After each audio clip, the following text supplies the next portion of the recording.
You're very welcome to the Firm and Fast Golf Podcast. I'm your host, Shane Darby. On today's episode, we are joined by Mike Morrison to preview a Golf Heritage Conference that is being held in St Andrews on the 11th and 12th of March. The conference is being organised through a partnership between the R&A Golf Museum and the British Golf Collectors Society. Over the course of the next hour or so, we will learn a little more about the BGCS, while also exploring the particular themes that will be covered over the course of the conference.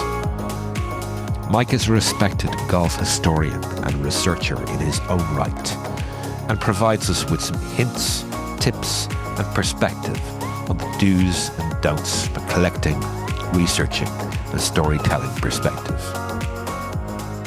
We also spend time pondering the great English golf boom, a particular Irish question that my own research has uncovered, in addition to Mike's current focus, namely the histories of both the Hunstanton Golf Club in Norfolk and the Seniors Golfing Society. Many thanks to Mike for his time. We really do hope you enjoy our chat.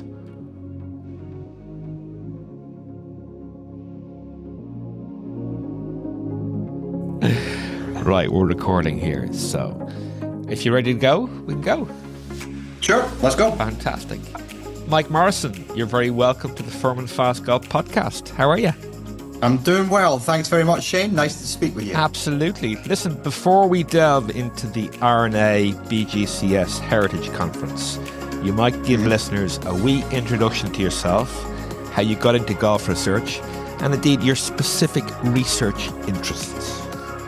Okay, well, I've been a golfer pretty much all my life. You can probably hear there's still a slight Scottish accent. Only the slightest suggestion.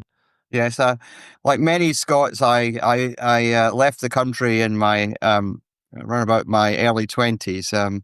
But golf was already part of my life from when I was a child, really. My grandfather used to take me out to the pitch and putt and the putting, and I've been playing golf ever since, pretty much. Still trying to figure out this infernal game. Now in my late 60s. But in terms of golf history, I suppose I didn't really come to that, get immersed in that until about, well, I can say specifically it was 2012. And the reason why I know that is because I had problems with my hips and I had to have an operation. So I was off golf for the winter, and I just wanted to have something else to do since I couldn't play golf. So I went to the club, and my local club in Cambridge is called the Gog Magog Golf Club. And I asked the secretary if I could help tidy up the archives or do something, be around the club where my mates were playing, and I could meet up with them for a drink afterwards. So he said yes, and I started digging into the archives at the club, which were, let's say they weren't entirely organised. And I found various bits and pieces of the history of the club, which sort of looked interesting to me and I didn't know about. So I eventually think I'd figured out how the course had developed since 1901. And I said I could give a presentation to the members to see if that would be something they'd be interested in, thinking probably just be my good friends who would turn up. Anyway, they put up a note on the board, and 100 people signed up to hear me talk. So I then had to do a sort of proper presentation. The course history was then written up as a book. It became a book called The Links on the Hills, and that got me started. And relatively soon after that, I was invited to join the Collector Society. And there I met a group of golf historians for the first time. And I was absolutely enthralled by the interesting subjects that they were looking into. And that's when I got hooked. So that's the sort of backdrop to my general interest in golf history. And I suppose my specialization is really to do with the history of golf in England, and in particular, the period up until the First World War, when this great enormous boom in golf took place in England, and England became the country where most golf was played in the world from about 1890 through till the First World War. It superseded Scotland in terms of the amount of golf was being played, and it wasn't until the 1920s when America became the country where most golf was being played. So that's my real specialization, is in that late 19th century, early 20th century golf. Fantastic. And you have recently self-published a book, I believe, The Great English Golf Boom, which I must confess I haven't read yet, but we will look at it in a little bit more detail in the coming hour or so. But I'm assuming that book is still available for purchase. It is. I self-published, and if anyone wants a copy, they just have to contact me, and it can be arranged. Excellent. Well, as I said, we will return to it, but as per my earlier introduction, we are here to chat about the British Golf Collectors Society with a very definitive and definite emphasis on the upcoming R&A BGCS Heritage Conference due to kick off on the 11th of March at St Andrews. Before we do that, we might take a look at the BGCS specifically. This is Firm and Fast 57th episode. While actually preparing for our chat today, I was reflecting upon some past guests, and I quickly came to the realization that you are now the 9th BGCS member that welcome to the show. So you're in good company. Yes. As a result of good behaviour, some have even managed to be welcomed back for repeat visits. Richard Pennell is taking the piss, really. He's pushing his luck, having been hosted on 3 separate occasions. Listen, in all seriousness, it's been a pleasure to host them all. It is safe to say that the members of the BGCS have been very gracious in contributing their time and expertise towards creating content from Firm and Fast listenership. So when Richard Williams, the Honorary Secretary of the BGCS, suggested to me recently that I might consider doing a feature on the Society and the upcoming Heritage Conference, I jumped at the opportunity. So first of all, many thanks for agreeing to give us the benefit of your expertise this afternoon. Initially, it might be useful to remind listeners what the British Golf Collectors Society is, specifically when and why it was set up, and its ongoing role in curating what one of the founders, Philip Truett, calls the preservation of the fire. Yeah. Well, Philip has got lots of very good phrases to describe us. We go back to 1987 is when the society was formed, and it was really, it pretty much does what it says on the tin. It was a collectors' society pretty much at the beginning, and there was a small gathering of people who were members of the American equivalent organization, and they got together and decided there was enough of them that they could form a British version of it, and hence the birth of the British Golf Collectors Society. And we're now over 800 members, of which about 70%, 600, are in Great Britain and Ireland, and about 15% in Europe, and the rest are scattered around the world, although quite a lot in the United States. So we're pretty much an international organization, but obviously with a focus on golf history in this country. And there's really 3 wheels to the society. There's the collectors who collect a variety of things, clubs, balls, postcards, you name it, anything to do with golf, scorecards, tees, spoons. There's just lots and lots of interesting collectors out there. So that's one essential side of it. The second is hickory golf and playing the game, and we organize our own fixtures and matches against other clubs around the country, and occasionally we have matches overseas as well. And we have about 50 fixtures a year, so it's a pretty substantial operation in that regard. And the third wheel is the golf historians. This is the community of people of which I'm mostly a part of. And we write and research on golf history, and we produce this quarterly in-house magazine called Through the Green, which has got very good quality, academic quality, I would say, researched articles on the history of golf.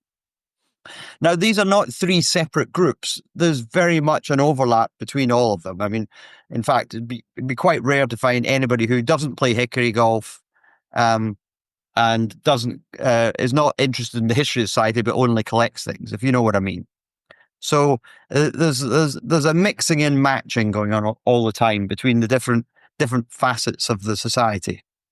Perhaps one area which was a weakness we felt was that we weren't really catering for golf club archivists, of which we had some in the society, but not as many as we thought we should have, given their interest and the overlap with the society.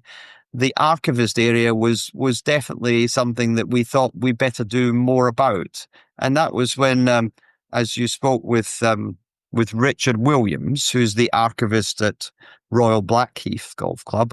It was really his initial moves and motivation to get something going that would get archivists involved in meeting and learning from each other about what's the best way to tackle this rather thorny subject in most golf clubs. Mike, you may well have a future in podcast hosting because you've sashayed nicely into the next topic. So obviously, as we mentioned earlier, we're here to talk about the Heritage Conference, which will begin in St Andrews on the 11th of March.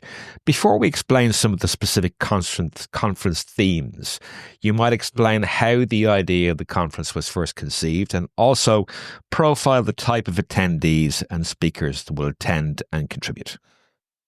Sure.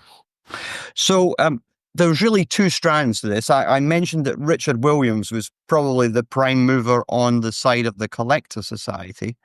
And basically that sort of stalled round about the time of COVID. There wasn't really much that could be done in that period. Meanwhile, over at the R&A, Angela Howe, who's the director of the R&A World Golf Museum, and colleagues on the Heritage Committee at the R&A were having similar thoughts about putting together some sort of event for golf club archivists and heritage committees of golf clubs. And it was just, we're in regular contact with the Golf Museum, and Angela we know well. And on one occasion, Richard and Angela were chatting and discovered that we were both thinking about the same thing. And so it was a sort of natural opportunity, really, to think of, is this something we could do jointly? So that was the foundation of that. And that was only about 18 months ago that conversation took place. And then I'm on the committee, or the Collector Society committee, and I was interested in this area as well. And Jim MacArthur, who was the head of the Heritage Committee at the R&A, he came in on that side too. So we end up with a nice sized committee of 4 who could start brainstorming what we could put together.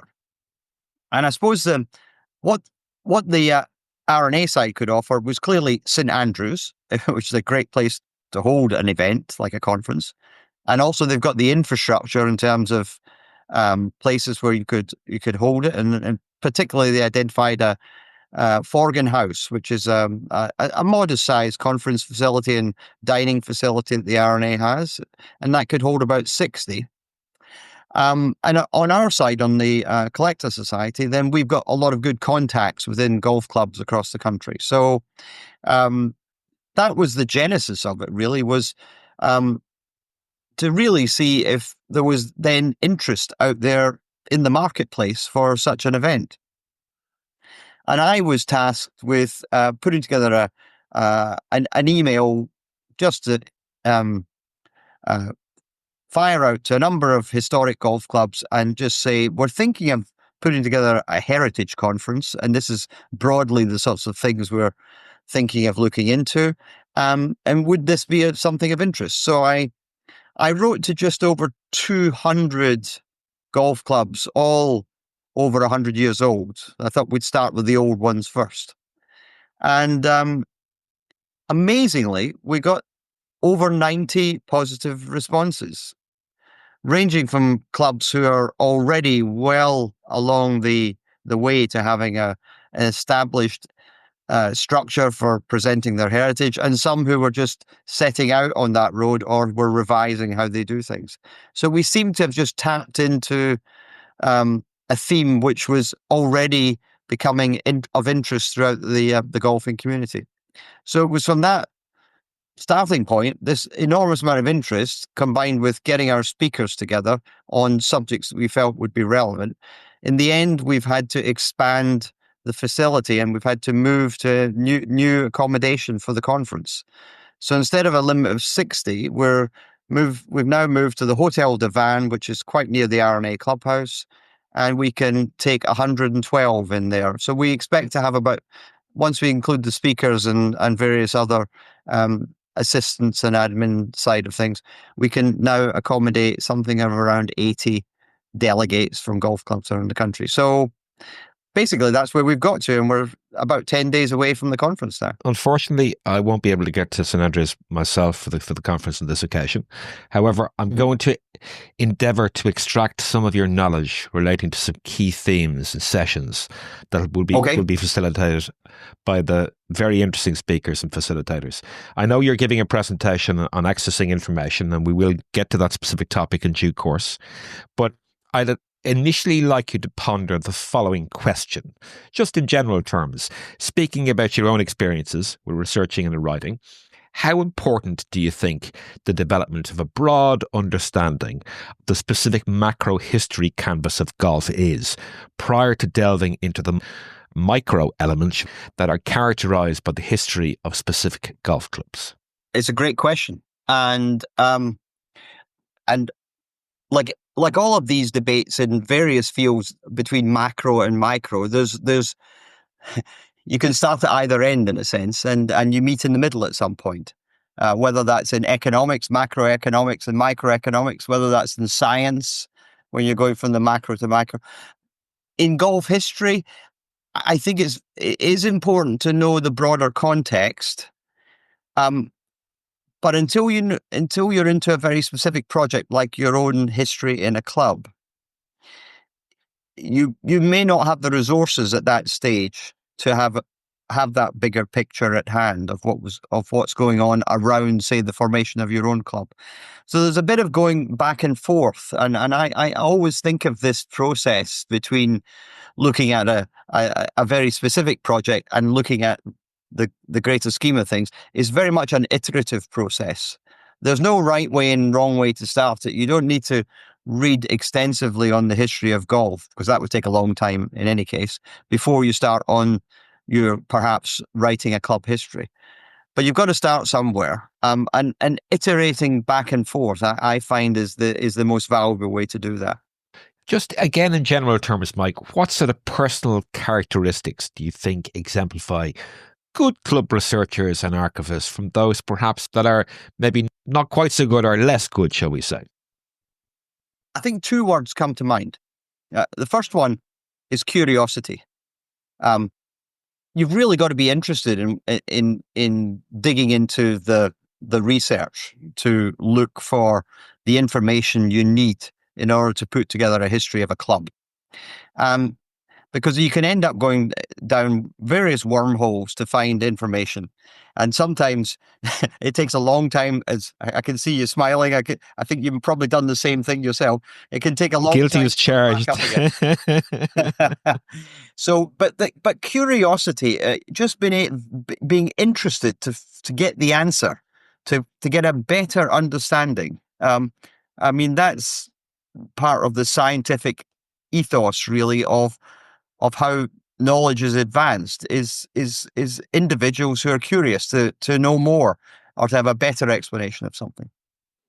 I think the other attribute is openness, and being willing to share information with others. Long time ago, I was an academic, doing a PhD, postgraduate research, and there was definitely a culture in the academic world of protecting your sources, of keeping your information and your research close to you. And that is not the case in the golf history world. The thing that's so impressive with the people that I interact with is how willing they are to find out information for you and to hand over and help you. And that happens all the time. And so that culture of being open and willing to provide information to others and in return to get information from them is what makes it such an enjoyable culture to work in. You know, I received some useful advice from a chap I've got to know of late, a guy called Professor Paul Rouse, who's one of the history professors in University College Dublin. And he said to me that just because you've read it in a book, don't assume it's correct. So taking that advice on board, he sort of said, look, ultimately assume that it isn't correct. That's not to say it isn't correct, but you need to really go out there and get 2 or 3 sources for each piece of information before you start pulling the threads together. Would you concur with that piece of advice? Yes. I mean, what's written in a book might well be the best understanding there was at the time that piece of information or analysis was put together. But sometimes you find out another piece of information which changes your understanding. I can give an example here. But a couple of years ago, I was doing some research on using the British Newspaper Archive, which is the online facility that the British Library provides of all the newspapers that have been published in Great Britain and Ireland. It's a fantastic resource. And I was doing a little bit of research on Sunningdale Golf Club, which was formed around about 1900. And Willie Park Jr., the famous golf architect, he was signed up to develop the course in late 1899. And I just wanted to find a few details with regards to that. So I typed in Willie Park Jr., Sunningdale, 1890s. And amongst the newspaper clippings that I found that were relevant, a very small one came up saying a golf club was formed at Sunningdale Railway Station by 50 men in 1893, 7 years before the club claims that it was founded. And initially I couldn't do much with that. I just thought that's rather interesting. And sometimes you get clubs that last very, only a year or so, and then they disappear again, and then they emerge later. But this was quite an interesting piece of information. I ended up working with one of the members of Sunningdale, and we came up with a whole new story of how that golf club came about. And it came about through local men and another golf club nearby, Royal Ascot. And this was not part of the club's history that had been written up in the past. So I think that's a great example of suddenly you had a very clear understanding of what the history of Sunningdale looked like, and then suddenly you had to rewrite it when you got a new bit of information to add to the story. Amazing. Listen, at this point, maybe I'd like to move on to address some of the key themes of the conference through the prism of a few of the specific sessions that will be held at St Andrews over the 2 days. You mentioned Angela Howe, the Museum and Heritage Director at the R&A, who's facilitating a session on acquisition, the what, how and why of collecting. So I'm going to throw you a first question and say, Mike, why do we collect? And if we don't, why should we start? Well, I mean, I suppose at the individual level, collecting is something that humans seem to want to do, whether it's stamps or golf balls or any ephemera, basically. But in a golf club context, the value of collecting is it reminds us of the history of the game. It provides us with artifacts which show how golf was played in the past, whether that's in paintings, photographs, or physical clubs and balls. I think that's an incredibly valuable part of our game, is this linkage with the past, which I don't see quite so much in other sports as golf. There seems to be a much greater fascination with the past. And indeed, of course, the Hickory golfers like to continue to play, in a sense, in the past, playing with the old equipment and getting around the golf course, the challenge and the enjoyment and the thrill of hitting old clubs. So I think that aspect of collecting should be brought more to the surface for today's golfers, the young golfers coming up, and that we can ensure that it's not just about a game of going out to try and get the best score you can, but put it into the broader context of the fact that people have been doing exactly what you're doing on a Saturday for the last 500 years. And I think that is one of the essences of why we need to collect. I guess human nature being what it is, and recency bias being something that pervades modern society, one could argue perhaps that it's an obligation on specific memberships as a totality to be good custodians of the story, because ultimately what we're trying to do, I suppose, is tell stories. I think that's true. Yeah, yep. And today's actions are tomorrow's history. So competitions won today, we need to make sure we record them. Events that take place at clubs, we need to make sure that the photographic images that represented what was going on are stored and preserved in a way that future generations will come along and be able to see them. We today benefit from the past members who've put in an enormous amount of effort over the years to collect clippings, newspaper clippings of events associated with the club, photographs, competition records, all of these things that tie the past together with the present. And that's an ongoing process. I'm wondering just some general comments on how one, if for whatever reason the club hasn't started, how they could initiate that first step, or indeed if they've done a little bit, how they could delve a little bit deeper. Yeah. Okay. So obviously there needs to be some sort of organization, some sort of committee, or in the very first instance, in most golf clubs, it tends to be an individual who takes an interest, whether that's from day one or somewhat further down the road. And you have a club, you have essentially someone who might be considered to be, or called officially, the club archivist. I think increasingly we're thinking nowadays that a heritage committee is a better idea than just an individual, because obviously individuals can move on or lose interest or other things can happen, but a committee at least provides you a basis of several people who are sharing knowledge and sharing the way in which the heritage assets of the club are stored and preserved and looked after. So I think that's what we're, in terms of this conference, one of the elements that we want to try and get across is the importance of setting up more than just the one individual looking after things at a golf club, which tends to be the most common way it's dealt with throughout the country. It's only the very, very top clubs which have got the resources to have committees, and indeed in some cases they even have paid individuals who are archivists on behalf of the club. So just apropos that, I mean, how many clubs in the UK would have a paid member of staff, or perhaps a contracted archivist? It's in a handful. Okay. So very much most clubs are dependent on the auspices of ordinary members to do this sort of work. Yeah, the enthusiastic amateur, okay.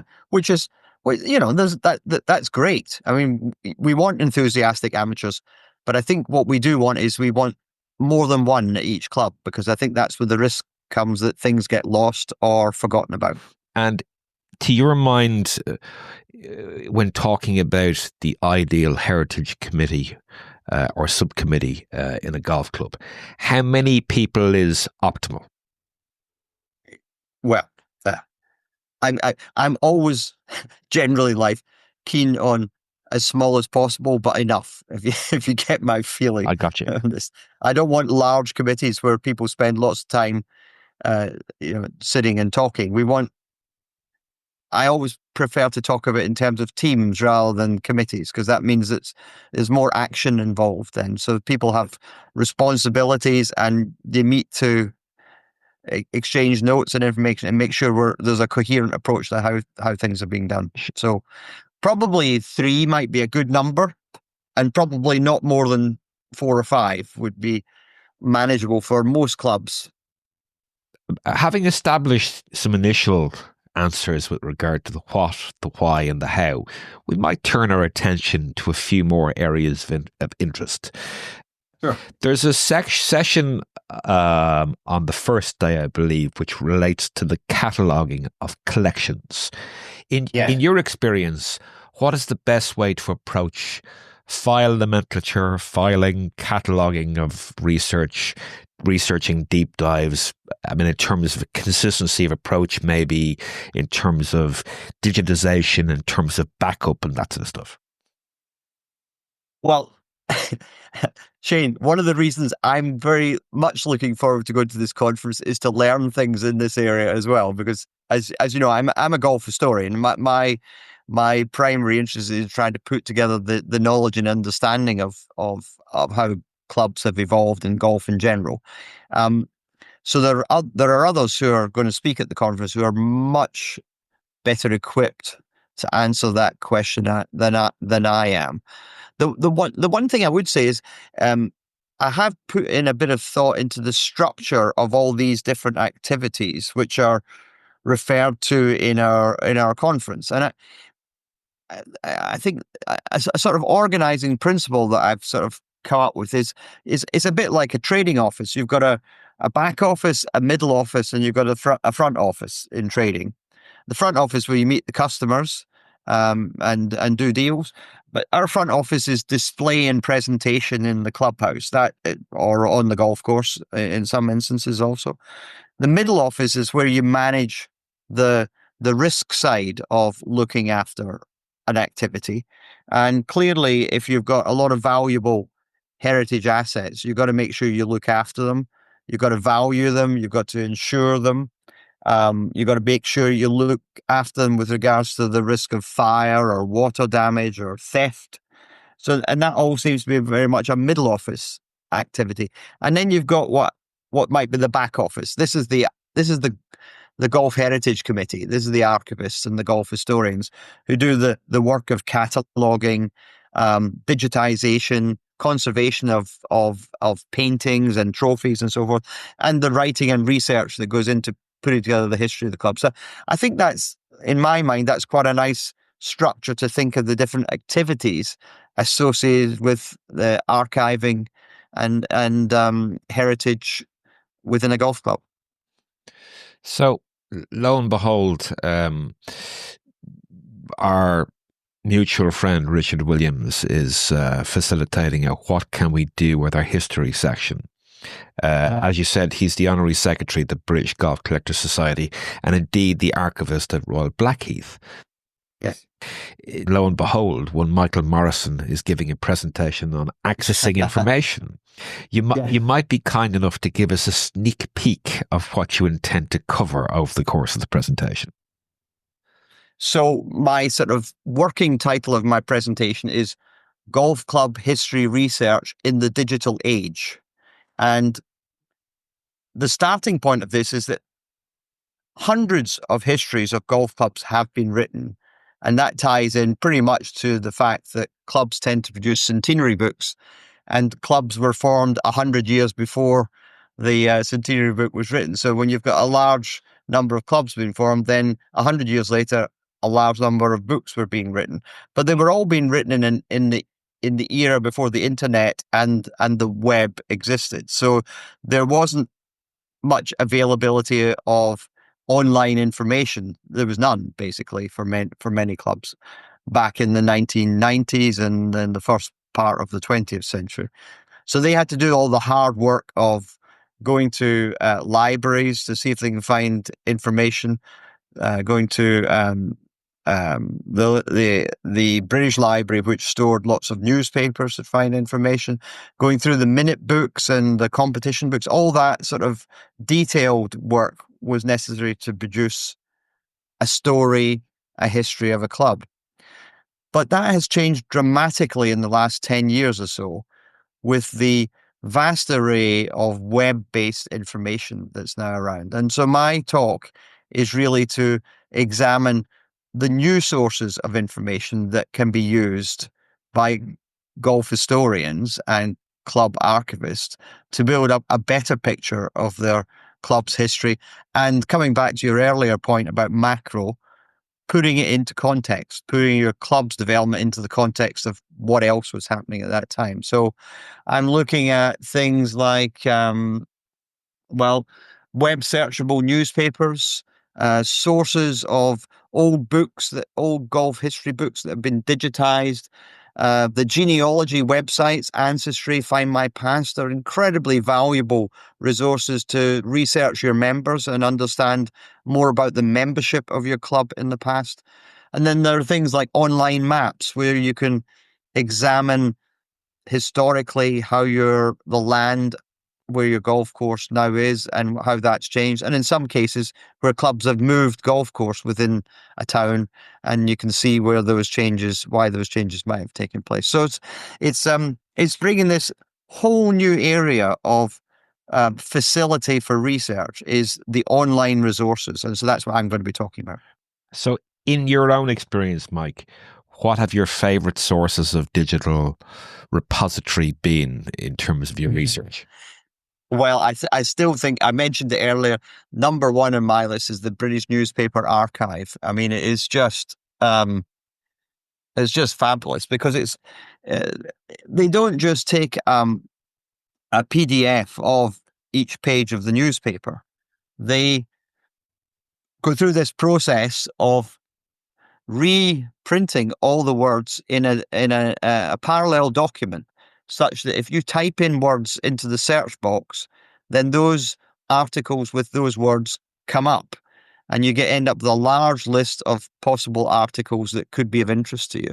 And once you sort of slice and dice it into the time frame of interest, the location where you're interested, and maybe even the names of people, you can end up with a small number of articles within 15, 20 minutes, something that would have just been impossible to do 10, 15 years ago, because you'd have to literally go through newspapers like a needle in a haystack looking for information. So the BNA, and each week they produce another 100,000 pages of information. There's still, at the moment, I think there's 2,500 newspapers have been set up on the British Newspaper Archive with about 100 million pages of content, and it just keeps growing. So it's a fabulous resource. I recently sat in on a meeting, as you know, with the BGCS, the literati, a few weeks back, and you said something alarming, which I'd like maybe to tease out a little bit. You said with regard, I think, to the British Newspaper Archive search facility, that it seemed possible to get different results from the same search criteria on 2 different days. Please explain yourself. Well, I suppose because if you put in a very general initial couple of keywords, how the actual search engine itself functions behind that may mean marginally small differences would list articles in a different order. I don't know the technical details, but I could understand in principle why that might happen.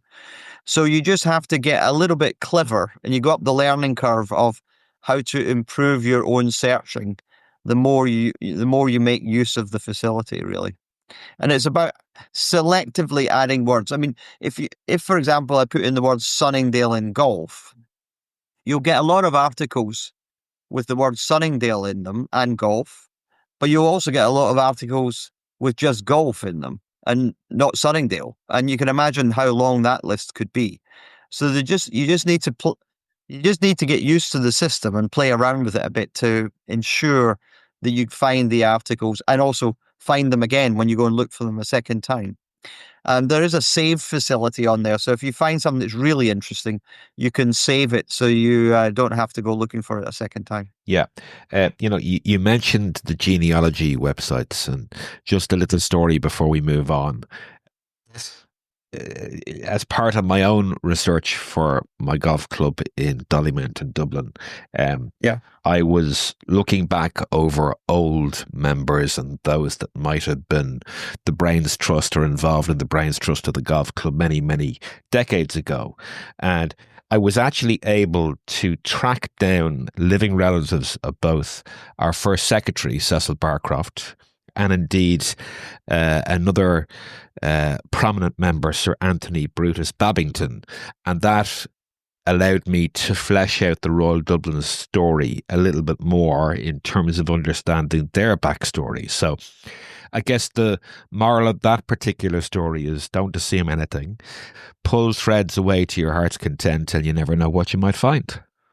Exactly. So I love using Ancestry for just that same reason of trying to sort of figure out who an individual. Sometimes you get a name comes up associated with a club in the past, and you wonder, well, why did he become such an important figure? Then you dig around on Ancestry, you get a better picture of his profession, his family structure, and so more insight comes from that.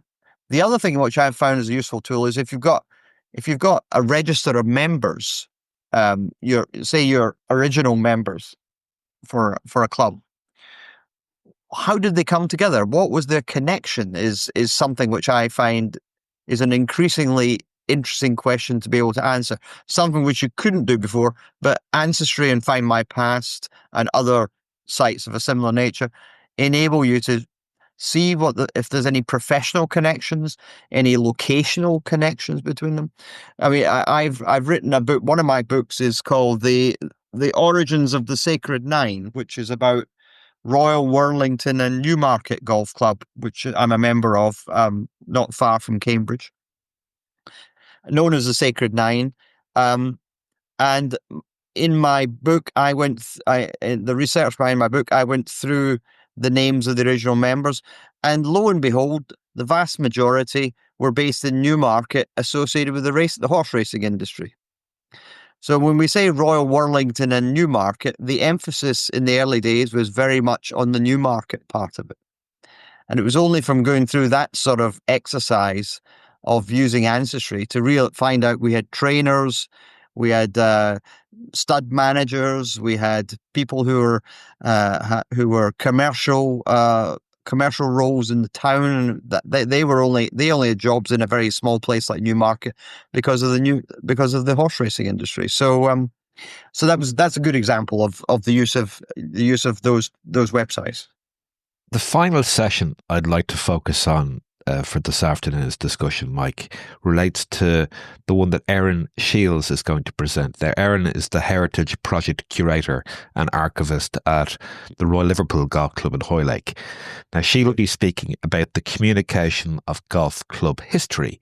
I'm just wondering, what medium do you think, or media, should I say, do you think are best utilised in communicating golf club history for clubs?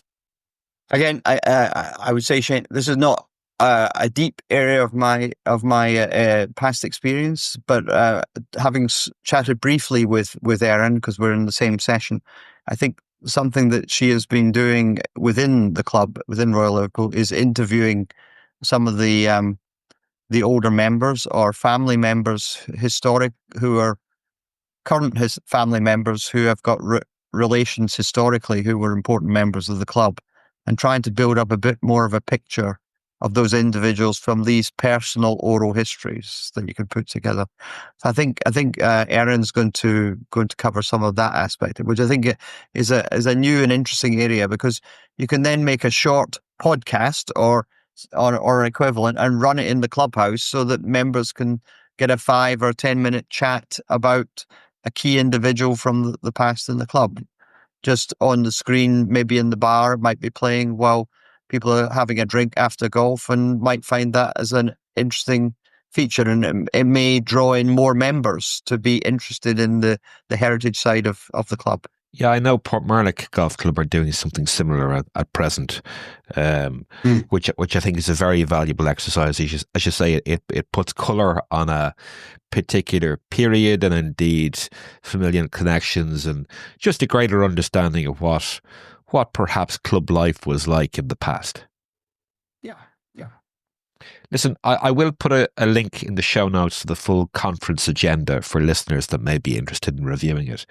But Yes. I'd like to move on. You mentioned earlier on your most recent book is entitled The Great English Golf Boom. You Yes. might provide listeners with an elevator pitch for the book, if you wouldn't mind. Just before I do that, Shane, can I course. just finish one point on the conference? Beg your pardon.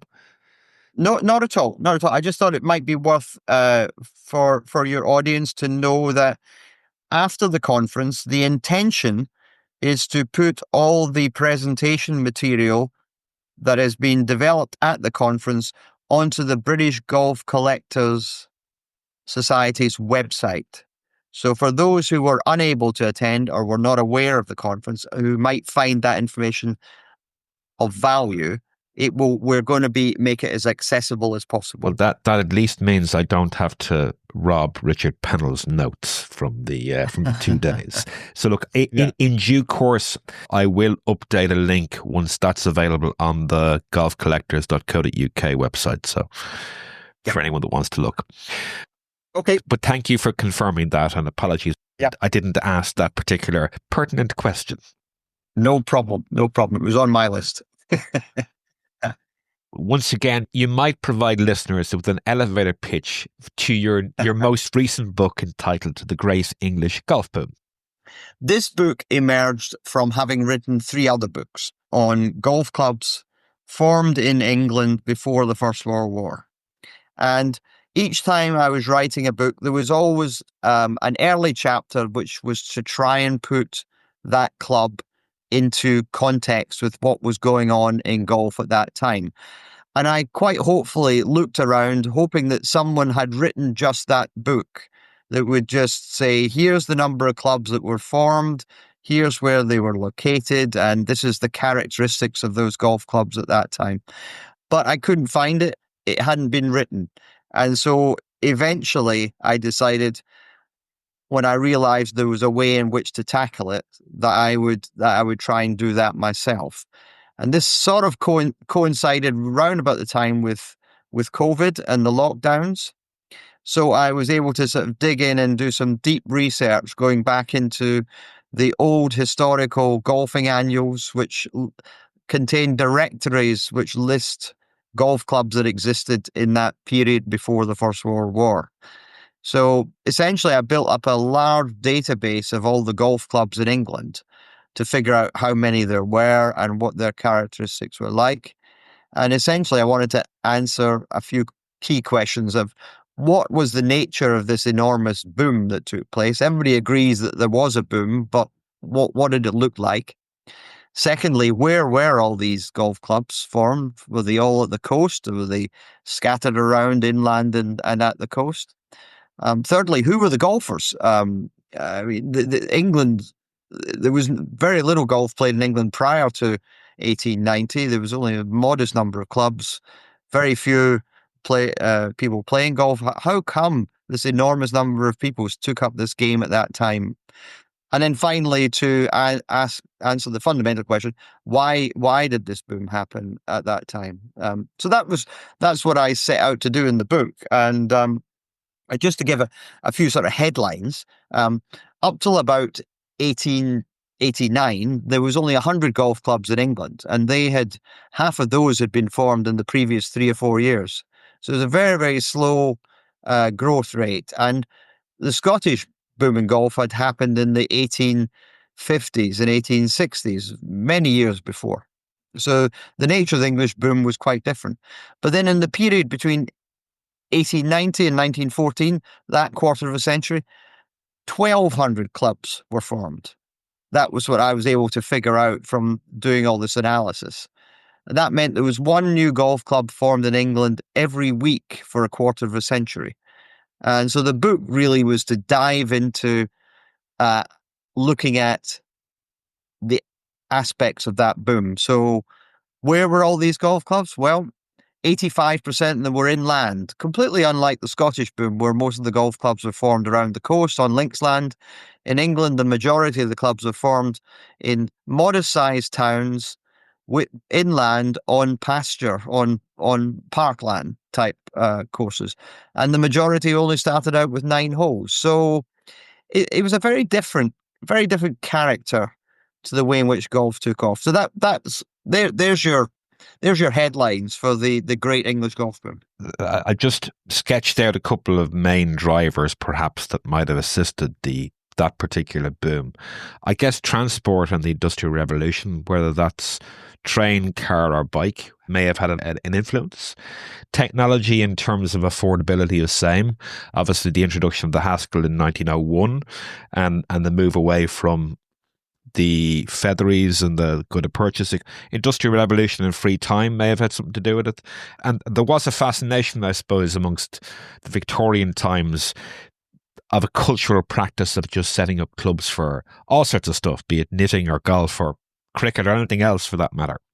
And obviously a Victorian codification of the game, which would, I guess, play into the formalization of the rules through and the R&A taking over the administration of the same to the late 1890s. So am I anywhere close with some of those? They're all on the shopping list. Right. and it was an absolute cornucopia of different things that came together to create a boom. And you've highlighted quite a number of them there. Certainly, sports generally emerged from the field sports of the past and became more sports that we may consider to be the athletic and game-oriented sports that we play to this day.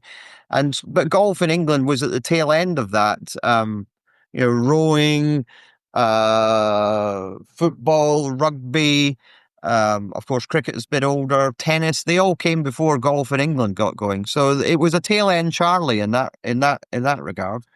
There's also affordability.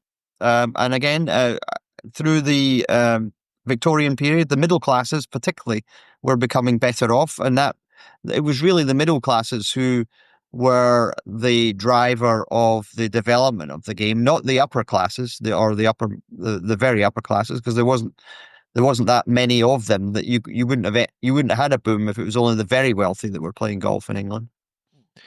The agricultural depression in the final quarter of the 19th century meant that pasture land around the edges of towns was of very little value, and hence landlords, the who were trying to earn a crust, then renting out their land to a golf club rather than having a few sheep on it was also part of that story.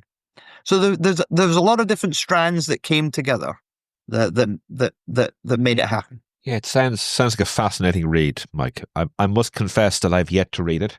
However, I'm interested whether you think that it would work well as a companion text to Stephen Proctor's tome, The Long Golden Afternoon. Well, Stephen and I were writing our books at the same time. There's a coincidence. Unaware of each other, okay, until, like, you were involved a couple of weeks ago on the Literati Zoom link. Uh-huh. And again, this was in COVID. This was in 2020, I think it was. Stephen and I appeared on the screen, and we were both writing a book on this very interesting period between 1864 and 1914. And both of our books have those years in the titles of them. So we were both a little bit, I guess, anxious to find out that somebody else might be writing our book. But it turned out we were looking at the same period of history from very different perspectives. So The Long Golden Afternoon, it focuses on the game of golf from the perspective of the great champions who were playing the game at that time.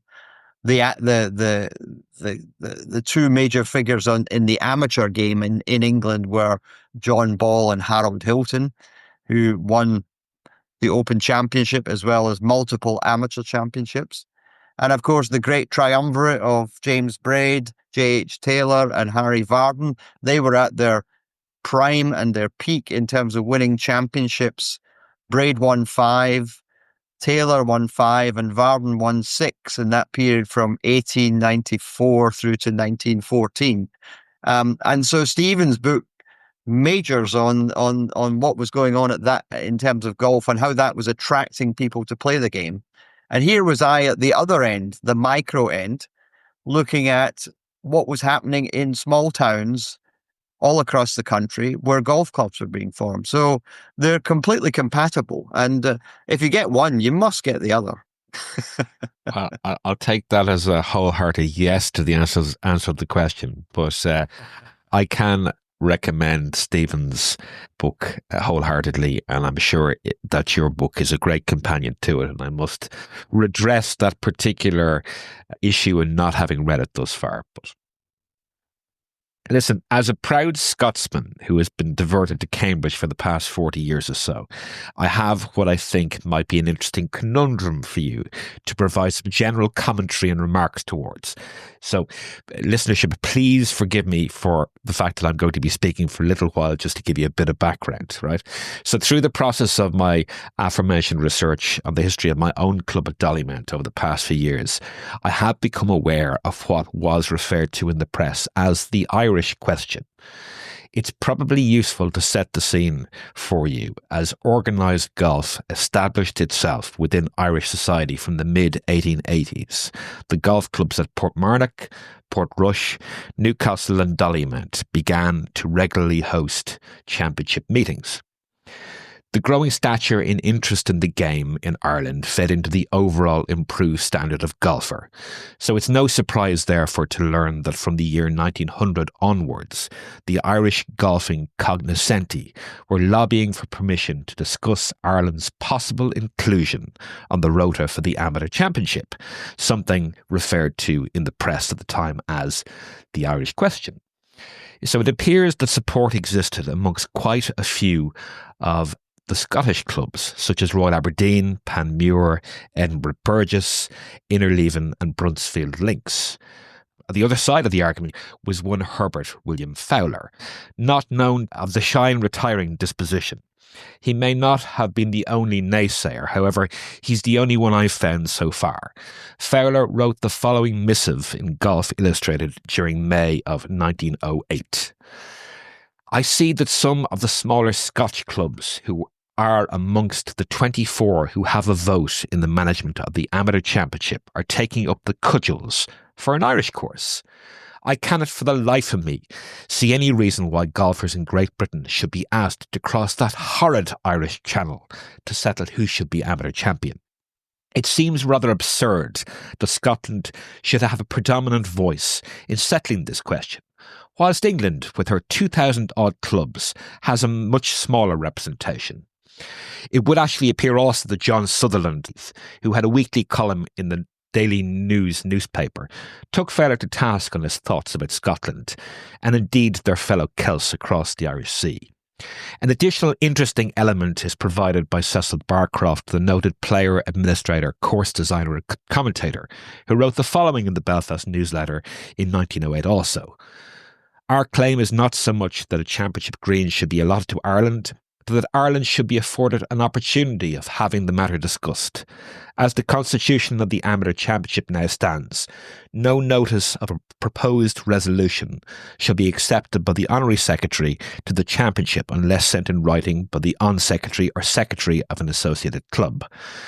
2 attempts were made in the past. The first made informally and disposed of very brusquely. The second made by the delegate of an associated club who had always taken a deep interest in Irish golf, disposed of by that associated club who knew nothing or cared less for Irish golf. Ireland's claims to a championship green may be little or great, but the golf clubs and golf links of Ireland have attained today a position in the golfing world which should admit them to the franchise. The governing body of the Amateur Championship is not autocratic. It has long ceased to be aristocratic. Sooner or later its constitution must be changed so as to afford those golfing associations and golf clubs who were not fortunate enough to receive invitations to the Amateur Championship at home of 1885 some mode of expressing their opinions. Apologies for the verbosity of that, but do you think Fowler's views are representative of a wider power struggle that's at play between Scotland and England around that sort of 1890s or 1900s time frame? Shane, I can't really comment much on the Irish questions per se, because I've not really looked into that in any way in the past. Nobody else really has. But my knowledge of the history of Irish golf is a bit limited as well. But nevertheless, I think there are some parallel issues with what was going on between golf in Scotland and golf in England, and at the time when I was writing about this great boom that was taking place, because suddenly you went from a situation where the majority of golf clubs in the world were in Scotland to very quickly a situation where there was more golf being played by golfers in England than there was in Scotland. And that was within only about 5 years, that point at which it turned over in the early 1890s. And not surprisingly, round about that time, England got its first Open Championship at Royal St George's in, I think, 1894, I think it was. And that was partly a reflection of the fact that it no longer was just a championship played in Scotland, but needed to be considered to be a championship more widely. So there was that aspect of it.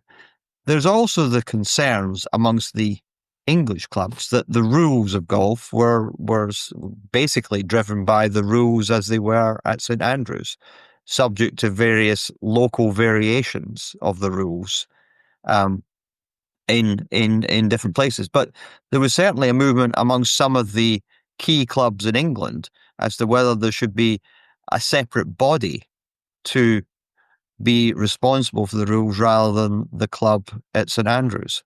But of course, eventually that went in favour of the rules being set in St Andrews. I think 1898, maybe when the first formal rules committee was established. But there were still some other themes again. In Scotland, golf was historically played as foursomes. And the idea of handicapping was mostly to do with ensuring that matches could be, let's say, a few pounds could be put on them. And to try and even things up, one side would get, so many shots in the round that would offset the fact that the others were more skillful. But in England, predominantly in this period, golfers wanted to hit their own golf ball, and they wanted to count the score. And the handicapping became a much more important theme in England than it did in Scotland at that time. Of all the bodies that grasped this was the Ladies' Golf Union, which was formed in 1893. And it was a formidable woman called Ezette Pearson, who was the secretary of the Ladies' Golf Union, who set out not only to establish a championship for women's golf, but also to establish a national handicapping system. And that was very much driven by the English clubs. But it was only on the ladies' side, really, that got going.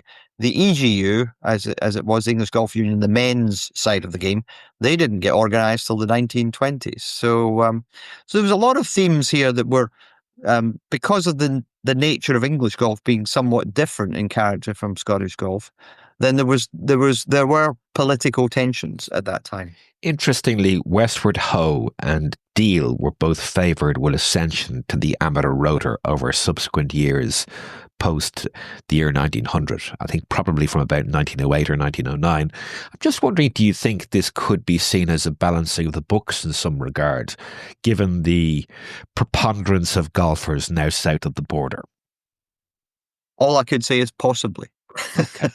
I wasn't in the room, so you can never be sure. I understand. Listen, As a little postscript to this section, listeners might be interested to hear that Ireland finally gained representation on the Championship Committee in 1913, as some sort of sop, perhaps. However, hosting duties remained elusive until Portmernock was favoured in 1949. Newcastle would, of course, follow in 1970, with Portrush finally getting the nod in 1993. Subsequent amateur championships were held at Portrush again, Portmernock and the Island Coast in 2019, with Ballyliffin indeed hosting the championship in 2024. By way of drawing this mini exposition to a close, it's interesting to note that the fourth of the Irish courses mentioned previously, Dollymount in other words, which was initially considered for potential elevation to the Rota in 1912 and had been the Golfing Union of Ireland's nominated candidate for consideration from 1908, never got over the line. The Great War would soon intervene. The Dollymount course would be commandeered by the British Army as a musketry range training camp, fundamentally altering the future, both at Dollymount and farther afield. Anyway, I'd like to move on to your current areas of interest. I believe you're working on two projects. One, an exposition of the history at Hunstanton Golf Club, a James Braid designed links course located on the Norfolk coast in the southeast of England. I understand you're a member. How did this project materialise? Well, being a member helps for two reasons. You can talk to people and say you really could do with a more comprehensive history than the one that had previously existed. There was a centenary book produced in 1991, the 100th anniversary of the club, but it was a relatively slim tome. It was soft cover, a brief history of what was going on and what had happened through time, nicely put together, but not in the level of detail that I would like to have known more about. You mentioned there, for example, that a Braid designed golf course. Well, Braid was only one of the early designers involved, and in fact, one of the things. Well, Braid was there in I think 1908, but before that there was J.H. Taylor and Jack White, who probably, of the Sunningdale Professional, and J.H. Taylor, of course, had been there about 5 years before that, and they made some very important changes which still exist to this day.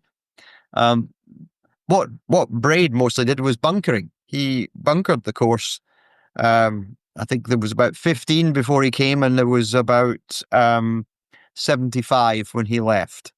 So that was... he was a big part of that aspect of the story. And then a discovery which no one knew about, Colt was there as well. In 1910, found reference to Colt. Not quite clear what he did, but he was there. And the other one is Cuthbert Butchert, who was maybe not such a well-known course architect. West Byfleet, and indeed he was professional and club maker at Royal County Down at one point.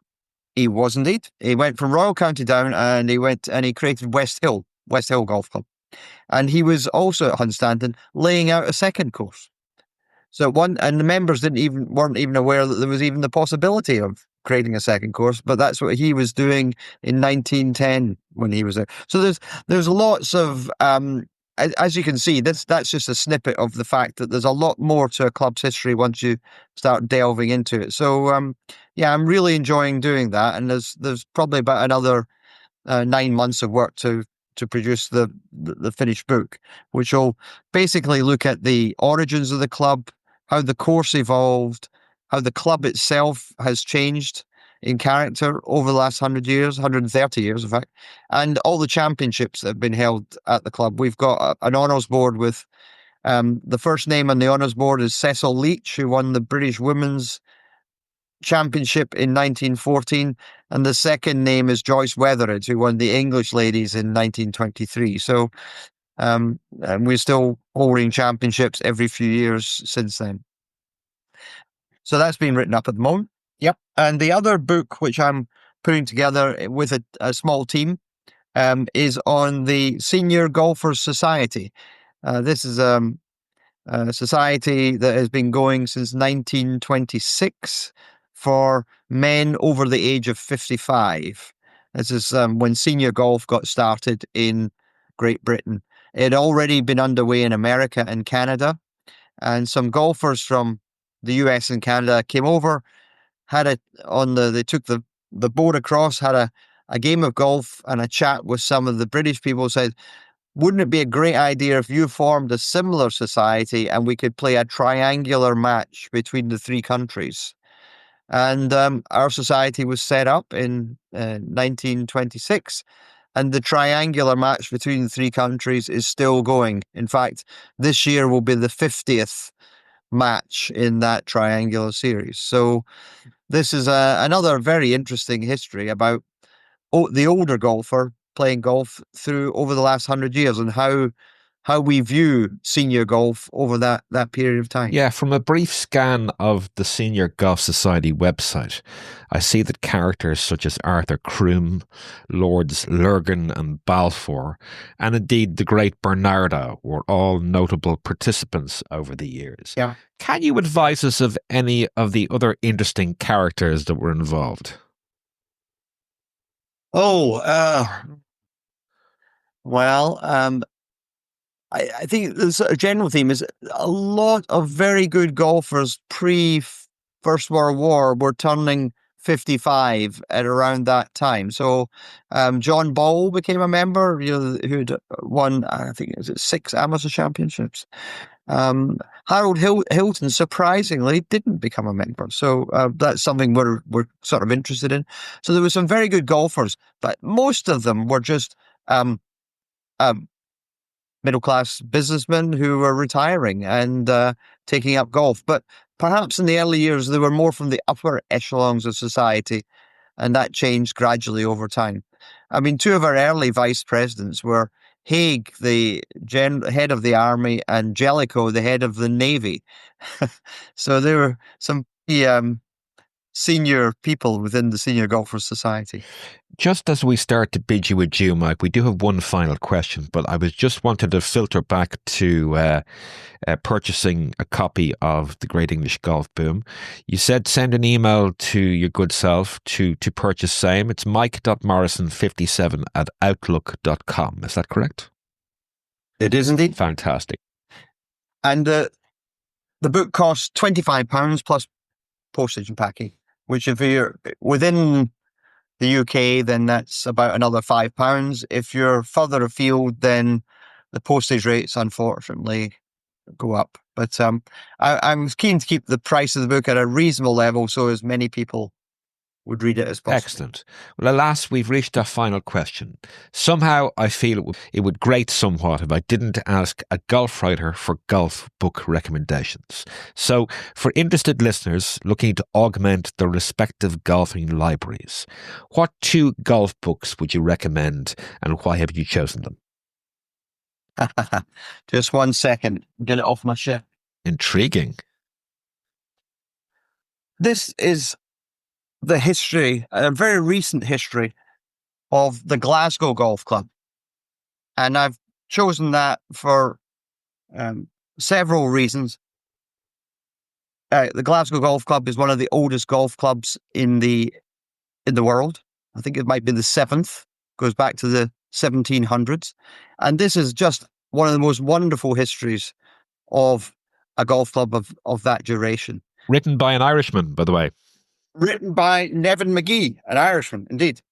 But the reason why I've chosen it is, and I've read it a couple of times now, is I'm a Glaswegian myself. And the book not only tells the history of the Glasgow Golf Club, but it puts it into the context of the development of the great city of Glasgow through that period. And some of the key movers in the golf club, of course, were very important business people in Glasgow going back to the 18th century.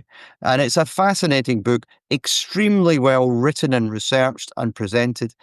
And on top of that, they had this disastrous fire at the golf club in 2018, I think it was, where they nearly lost almost all of their valuable memorabilia in this huge fire. But they managed And Nevin, I think, was very much part of this to rescue as much as they could. And the clubhouse has been re-established. I went to visit it a few months ago, and it's beautifully. They've managed to recover the vast majority of the things that could have gone up in smoke and fire forever, and they've managed to recover it, and it is fabulous. But the book itself is a genuine, wonderful book to read. And the society gave awarded Nevin the Murdoch Medal for his book last year. That's the annual medal that we give to the best, what we consider to be the best book, or or an individual who's made a contribution in that year. And so that would be my, major recommendation. Okay. You mentioned the Murdoch Medal there. The Society does award the President's Medal, which I believe you were recipient of back in 2023 with regard to an article you wrote about Tom Dunn, which appeared in Through the Green. I will stick a link up to that fantastic article, but you might tell us a little bit about Tom Dunn and indeed your article about him. Sure. Well, it was. I had to write it. It had to come in 3 different articles, 1, 2, and 3, because there was a lot to cover. But Tom Dunn goes right back into my Great English Golf Boom period in the 1890s. He was widely recognised as the key figure developing golf courses in England in that period, and he died rather sadly. I think in his early 50s, in 1902, and literally he wrote up some notes. He had died of tuberculosis. He wrote up some notes about his life, and they were published in Golf Illustrated just as he died. And there was a statement he made. He said, "I've laid out 137 golf courses in my life." And that statement has been repeated ad nauseum over the last 100 years, that Tom Dunn laid out 137 golf courses. But nobody asked the question, did he? And where are they? So I set myself the task, and here's me coming back to my curiosity, to see if I could figure out if indeed Tom Dunn laid out 137 golf courses. Well, I'll cut to the chase. He did.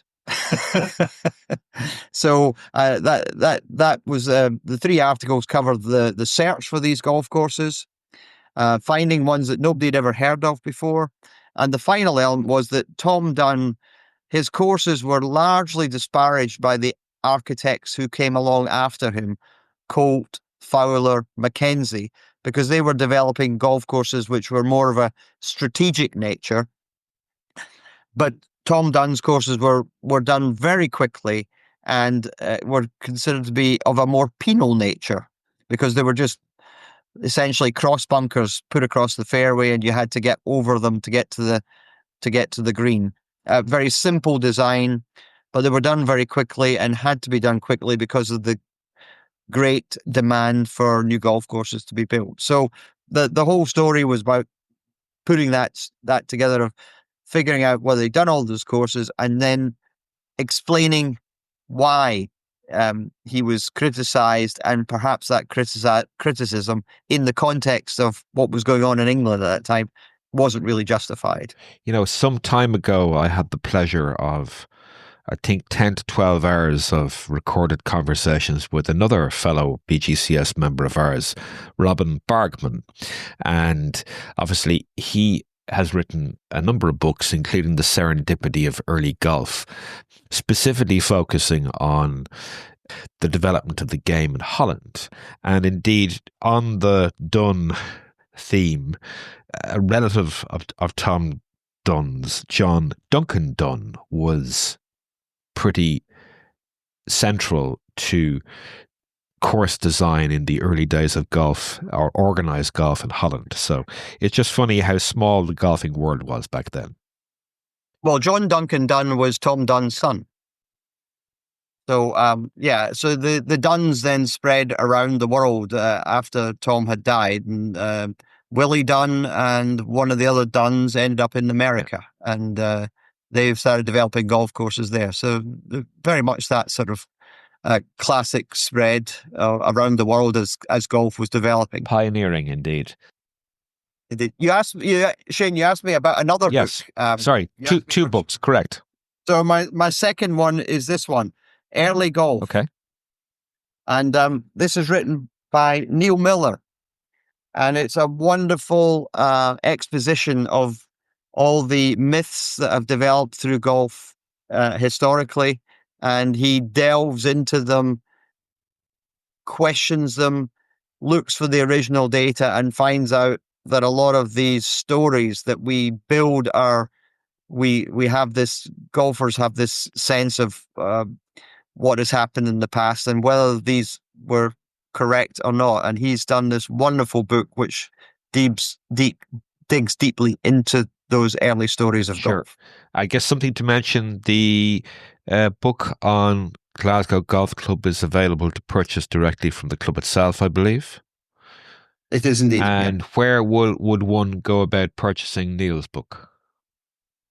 I think you can get it on Amazon.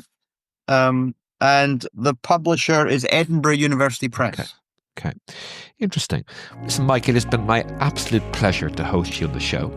Best of luck to yourself, Richard Williams, Angela Howe at the Heritage Conference. I look forward to seeing the link on the British Golf Collectors website. Continued success, obviously, with your own endeavours. We will undoubtedly bump into each other both virtually and or in person over the next wee while. Many thanks once again for your time this afternoon. I enjoyed it immensely, Shane, and I look forward to when we get a chance to sit down together in the same space. Fantastic. Take it easy, mate. All the best. Many thanks for tuning in. If you don't currently follow us on socials, you can do so as follows. On X, you can find us at Firm and Fast Golf. On Instagram, Firm and Fast Golf Podcast. On Blue Sky, if you're that way inclined, the Firm and Fast Golf Podcast. On YouTube at the Firm and Fast Golf Podcast. And indeed finally on Substack at the Firm and Fast Golf Podcast occasional newsletter. We favour to ask, if you're still with us, if you're enjoying the show, you might consider giving us a star rating or a review